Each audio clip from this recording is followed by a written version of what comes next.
Everyone, welcome back to my channel Scholar English. और आज हम देखने वाले हैं द हिंदू एडिटोरियल का वोकैब एनालिसिस। तो बिना टाइम वेस्ट किए हम वीडियो में आगे बढ़ेंगे। बने रहिए वीडियो के एंड तक। तो आइए देखते हैं आज का हमारा पहला वर्ड कौन सा है। आज का हमारा पहला वर्ड है टिमिड। टिमिड का मतलब होता है डरपोक, जिसमें कॉन्फिडेंस ना हो या फिर इजीली जो इंसान डर जाता है उसे हम टिमिड कहेंगे। ये हमारा पार्ट ऑफ स्पीच में एग्जेक्टिव है, यानी कि एक विशेषण है। इसका सिनोनिम होता है फियरफुल या फिर स्कैर्ड, मतलब जो इंसान डरा हुआ हो, सहमा हुआ हो, उसे हम फियरफुल या फिर स्कैर्ड कहेंगे। और एंटोनिम इसका, यानी कि इसका अपोजिट होता है ब्रेव या फिर फियरलेस, जिसे जो है वो कोई डर नहीं लगता हो किसी से भी और जो बहुत बहादुर हो। इसको हम एग्जाम्पल की मदद से समझते हैं। एग्जाम्पल इसका है she is very timid, completely lacking in confidence. मतलब कि एक जो लड़की है वो बहुत ज़्यादा डरपोक है, बहुत ज़्यादा टिमिड है, उसमें कोई कॉन्फिडेंस नहीं है। इस कंटेक्स्ट में हम टिमिड का यूज़ करते हैं। देन हम बढ़ेंगे हमारे नेक्स्ट वर्ड की तरफ। हमारा नेक्स्ट वर्ड है डेस्टिट्यूट। डेस्टिट्यूट का मतलब होता है गरीब, बेसहारा, जिसके पास जो बेसिक अमेनिटीज़ होती है हमारी लाइफ की, फूड, क्लोथ एंड शेल्टर, वो भी पूरी करने के पैसे नहीं होते, इतने सक्षम नहीं होते जो लोग, उन्हें हम डेस्टिट्यूट कहेंगे। ये हमारा एग्जेक्टिव है पार्ट ऑफ स्पीच में, यानी कि एक विशेषण है। इसका सिनोनिम होता है पुअर या फिर नीडी, मतलब कि गरीब या फिर ज़रूरतमंद। और एंटोनिम इसका होता है वेल्दी या फिर रिच, मतलब कि अमीर व्यक्ति। एग्जाम्पल हम इसका देखेंगे। एग्जाम्पल इसका है the flood left many people destitute, मतलब कि एक बाढ़ ने जो है वो बहुत से लोगों को बेसहारा कर दिया, बेघर कर दिया। अब उनके पास उनकी बेसिक एमिनिटीज़ जो है, फूड, क्लॉथ एंड शेल्टर, वो फुलफ़िल करने के लिए भी पैसे नहीं है। ऐसे इंसान को हम डेस्टिट्यूट कहेंगे। देन बढ़ते हैं हम हमारे नेक्स्ट वर्ड की तरफ। हमारा नेक्स्ट वर्ड है डेफिनिंग। डेफिनिंग का मतलब होता है बहुत ज़्यादा आवाज़। जो आवाज़ हम सहन नहीं कर सकते या फिर जो आवाज़ बहरा हमें बना सकती है, इतनी तेज़ आवाज़ को हम जो है वो डेफिनिंग कहेंगे। ये हमारा पार्ट ऑफ स्पीच में एग्जेक्टिव है, यानी कि एक विशेषण है। इसका सिनोनिम होता है वेरी लाउड या फिर एक्सट्रीमली नॉइजी, बहुत ज़्यादा आवाज़। ओके। और एंटीनिम इसका होता है क्वाइट या फिर साइलेंट, यानी कि शांति, एकदम शांततापूर्ण। एग्जाम्पल हम इसका देखेंगे। एग्जाम्पल इसका है the noise of machine was defining, मतलब कि जो मशीन की जो आवाज़ है वो असहनीय है, हम सहन नहीं कर सकते, इतनी तेज़ जो है वो मशीन की आवाज़ थी। इस कंटेक्स्ट में हम जो है वो डेफिनिंग का यूज़ करते हैं। देन हम बढ़ेंगे हमारे नेक्स्ट वर्ड की तरफ। देन हमारा नेक्स्ट वर्ड है डेलिबरेट। डेलिबरेट का मतलब होता है जानबूझकर। कोई काम जानबूझकर जब किया जाता है तब हम उसे डेलिबरेट कहेंगे। ये हमारा पार्ट ऑफ स्पीच में एग्जेक्टिव है, यानी कि एक विशेषण है। इसका सिनोनिम होता है इंटेंशनल या फिर प्लान। जो चीज़ प्लान की गई हो पहले से ही या फिर जो जानबूझकर की जाती है, उसे हम इंटेंशनल या फिर प्लान कहेंगे। और एंटोनिम इसका होता है बाय मिस्टेक या फिर एक्सीडेंटली। जो चीज़ में हमारा कोई इंटेंशन नहीं होता है, जो गलती से हमसे हो जाती है, उसे हम बाय मिस्टेक या फिर एक्सीडेंटली कहेंगे। एग्जाम्पल हम इसका देखेंगे। एग्जाम्पल इसका है शी पुश्ड मी डेलिबरेटली, मतलब उसने मुझे जानबूझकर धक्का दिया। इस कंटेक्स्ट में जो है हम वो डेलिबरेट का यूज़ करते हैं। देन बढ़ेंगे हम हमारे नेक्स्ट वर्ड की तरफ।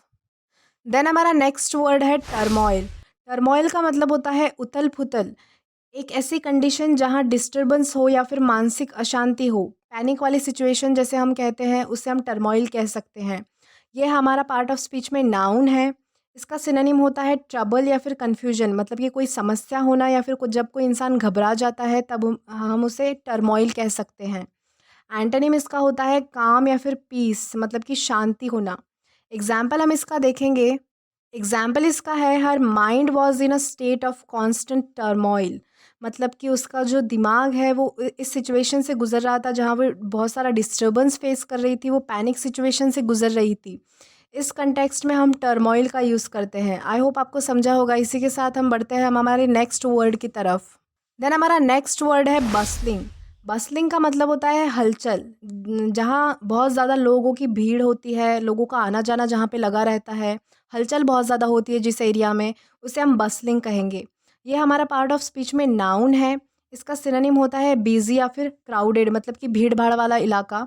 और एंटोनिम इसका होता है इनएक्टिव या फिर इमोबाइल, मतलब कि जहाँ पे कोई हलचल नहीं होती, जहाँ पे लोगों का आना जाना नहीं होता, उसे हम इनएक्टिव या फिर इमोबाइल कहेंगे। एग्जाम्पल हम इसका देखेंगे। एग्जाम्पल है me and my friend met at a bustling area, मतलब कि मैं और मेरा जो दोस्त है वो एक भीड़ भाड़ वाले इलाके में, जहाँ बहुत ज़्यादा लोगों का आना जाना लगा रहता है, जहाँ बहुत ज़्यादा हलचल होती है, ऐसे एरिया में हम दोनों मिले। इस कंटेक्स्ट में हम जो है वो बस्लिंग का यूज़ करते हैं। देन हम इसी के साथ बढ़ेंगे हमारे नेक्स्ट वर्ड की तरफ। नेक्स्ट वर्ड है वेनरेट। वेनरेट का मतलब होता है किसी को सम्मानित करना, किसी इंसान या वस्तु में बहुत ज़्यादा मानना या फिर उसकी बहुत ज़्यादा इज्जत करना, आदर करना। इस कंटेक्स्ट में हम वेनरेट का यूज़ करते हैं। ये हमारा पार्ट ऑफ स्पीच में वर्ब है, यानी कि क्रिया है। इसका सिनोनिम होता है रिस्पेक्ट या फिर वर्शिप, मतलब कि किसी इंसान को बहुत ज़्यादा इज्जत देना या फिर किसी इंसान को हम जैसे पूजनीय मानते हैं, उस कंटेक्स्ट में हम वेनरेट का यूज़ कर सकते हैं। इसका एंटोनिम होता है इंसल्ट, यानी कि किसी की बेइज्जती करना। एग्जाम्पल हम इसका देखेंगे। एग्जाम्पल इसका है, Shrimad Bhagavad Gita says we should always venerate our parents and our elders. मतलब कि श्रीमद् भगवद गीता जो हमारा एक पवित्र ग्रंथ है, उसमें ये बताया गया है कि हमें हमेशा जो है अपने बड़ों की इज्जत करनी चाहिए, उनका आदर करना चाहिए। तो इस कंटेक्स्ट में हम वेनरेट का यूज़ करते हैं। इसी के साथ हम आगे बढ़ेंगे हमारे नेक्स्ट वर्ड की तरफ। हमारा नेक्स्ट वर्ड है लेथर्जिक। लेथर्जिक का मतलब होता है सुस्ती आना। जब कभी बहुत ज़्यादा नींद आने लगती है या फिर कोई भी काम करने का मन नहीं होता, उस सिचुएशन को हम लेथर्जिक कहेंगे। ये हमारा पार्ट ऑफ स्पीच में एग्जेक्टिव है, यानी कि एक विशेषण है। इसका सिनोनिम होता है लेज़ी या फिर टायर्ड, मतलब कि आलस आना या फिर थकान महसूस करना। और एंटोनिम होता है इसका एनर्जेटिक, मतलब कि एनर्जी के साथ, उत्साह के साथ जो है वो कोई भी काम करना। एग्जाम्पल हम इसका देखेंगे। एग्जाम्पल इसका है, I felt tired and a little lethargic. मतलब कि मुझे जो है वो थोड़ी बहुत थकान और सुस्ती महसूस हो रही है। इस कंटेक्स्ट में हम लेथर्जिक का यूज़ करते हैं। इसी के साथ हम आगे बढ़ेंगे हमारे नेक्स्ट वर्ड की तरफ। हमारा नेक्स्ट वर्ड है ऑपुलेंट। ऑपुलेंट का मतलब होता है अमीर, दौलतवान, जो बहुत लग्जूरियस और लैविश लाइफ जीता हो, ऐसा इंसान, उसे हम ऑपुलेंट कहेंगे। और ये हमारा पार्ट ऑफ स्पीच में एग्जेक्टिव है, यानी कि एक विशेषण है। इसका सिनोनिम होता है रिच या फिर लैविश, यानी कि बहुत ज़्यादा अमीर। और एंटोनिम होता है पुअर या फिर पेनीलेस, यानी कि गरीब या फिर जिसके पास कोई फूटी कौड़ी भी ना हो, ऐसा ऐसे इंसान को हम पेनीलेस कहेंगे।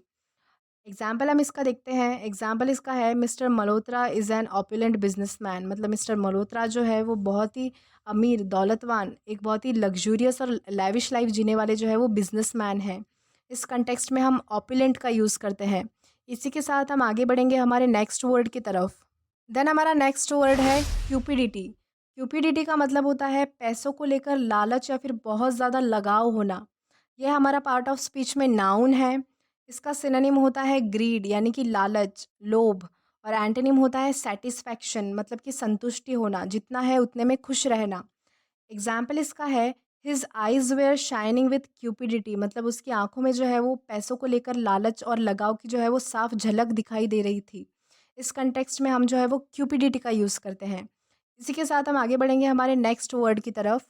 देन हमारा नेक्स्ट वर्ड है पिफुल। पिफुल का मतलब होता है बकवास बातें करना, अनाप शनाप बोलना। ये हमारा पार्ट ऑफ स्पीच में नाउन है। इसका सिनोनिम होता है नॉनसेंस या फिर रबिश, मतलब कि बेतुकी बातें करना, जिनका कोई सेंस नहीं होता, ऐसी बातें करना। और एंटोनिम इनका होता है बेटर या फिर इम्प्रूव, यानी कि जो बातों बातों का कोई लॉजिक होता है, जिन बातों का कोई मतलब होता है, ऐसी बातें करना। एग्जाम्पल हम इसका देखते हैं। एग्जाम्पल इसका है, John really does talk a lot of people sometimes. मतलब कि जॉन जो है वो कभी कभी तो बहुत ही ज़्यादा बेतुकी बातें करता है, जिनका कोई सेंस नहीं होता, जिनका कोई लॉजिक नहीं होता। इस कंटेक्स्ट में हम पिफल का यूज़ करते हैं। इसी के साथ हम आगे बढ़ेंगे हमारे नेक्स्ट वर्ड की तरफ। देन हमारा नेक्स्ट वर्ड है लिविड। लिविड का मतलब होता है बहुत ज़्यादा गुस्सा होना, और ये हमारा पार्ट ऑफ स्पीच में एग्जेक्टिव है। इसका सिनोनिम होता है एंग्री या फिर फ्यूरियस, मतलब कि बहुत ज़्यादा जल्दी ही गुस्सा आ जाना या फिर एंग्री होना।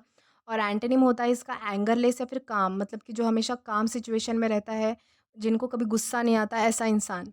एग्जाम्पल हम इसका देखेंगे। एग्जाम्पल इसका है, his dad was levied when he found out he failed in a school. मतलब कि उसके पापा जो है वो बहुत ज़्यादा गुस्सा हो गए जब उन्हें उन्हें पता चला कि उनका बेटा जो है वो स्कूल में फेल हो गया है। इस कंटेक्स्ट में हम लिविड का यूज़ करते हैं।